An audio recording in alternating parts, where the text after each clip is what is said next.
به نام خداوند بخشاینده بخشنده مهربان، با سلام خدمت شما هم میهنان عزیز. در لحظات آینده باز قسمتی از وقایعی که منتهی به 28 مرداد 1332 شد براتون بازگو میکنم. علتی که من اینقدر مکس میکنم روی این لحظات و روی این ساعتها و روزهای بین تیر و مرداد و 28 مرداد 1132 برای اینکه واقعا هنوز ما مبهمه برامون، یعنی برای خیلی ها مبهمه و سوالاتی که میکنن دال بر اینه که هنوز اطلاعات گسترده نشده. واقعا چه اتفاقی افتاد؟ چطور شد یه نفر آمریکایی میاد بساط ارشد یه حکومت ملی 28 ماهه رو به اصطلاح برمیچینه؟ آیا واقعا آمریکایی‌ها چنین قدرت معجزه‌آسایی داشتن یا اینکه عوامل و علل و خیلی از مسائل بوده و مهمتر از همه مسائل پولی مملکت بوده؟ البته دکتر جلال عبدو در کتاب 40 سال در صحنه، دکتر عبدو یک آدم باسواد و یک دیپلمات برجسته و یک قاضی خوب بوده. این همون بود که اون افسرهای شهربانی که در دوران رضاشاه آدم میکشتن، شکنجه میکردن، آورد و بعد از شهریور 20 عرض شود که محاکمه در سمت دادستان دیوان کیفر اینا رو آورد و آبروشون رو برد. یعنی سرپاس مختاری کسی بود که مردم میلرزیدن، چنان هیبت این داشت که مردم باور نمی‌کردن این آدم بیاره تو دادگاه دستبندم بهش بزنن، بعد دستبند رو واز کنن و تمام اون دیکتاتوری رو زیر به اصطلاح سوال ببره. عبدو من یک دیدار 3 ساعته باش داشتم که در مجلات آن زمان منتشر شد، بعدم در کتاب پلیس سیاسی صحبتاشو گفتم. عبدو در عالم دیپلماسی هم آدم برجسته‌ای بود.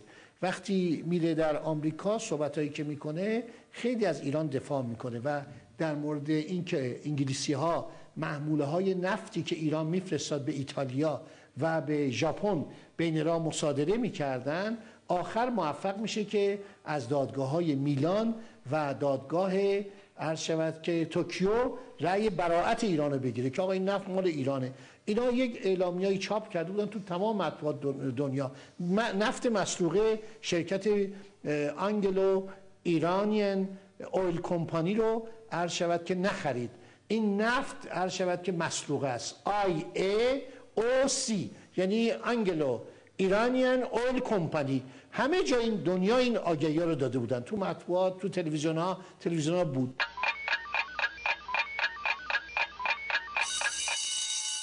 در بحثی هم که آقای به اصطلاح دکتر عبدو، بنده فکر نکنید ایشون قوم خویش بنده است، من تاریخ رو نگاه میکنم میگم کارشون خوب انجام داده، رفته در اونجا صحبت کرده در بحث تلویزیونی. خانم روزولت، الینور روزولت، یه خانم سالخورده‌ای بود، همسر رئیس جمهوری فقید آمریکا، ایشون گرداننده عرض شود که این میزه گرد بود در تلویزیون، صحبت میکنه، یه نفرم انگلیسی میشینه قشنگ دفاع از ایران میکنه، ازش سوال میکنه، میگه آقا ملت ایران نه ملت متجاوزیه، نه ملتیه که میخواد حق مردم رو بخوره، ما میخوایم غرامت بدیم. آقا ما ملی کردیم، مگر انگلستان خودش ملی نکرده؟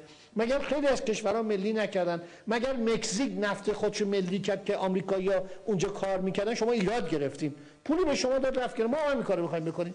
صحبتایی که میکنه مورد توجه واقع میشه. ولی این انگلستان برنامه‌اش این نیست.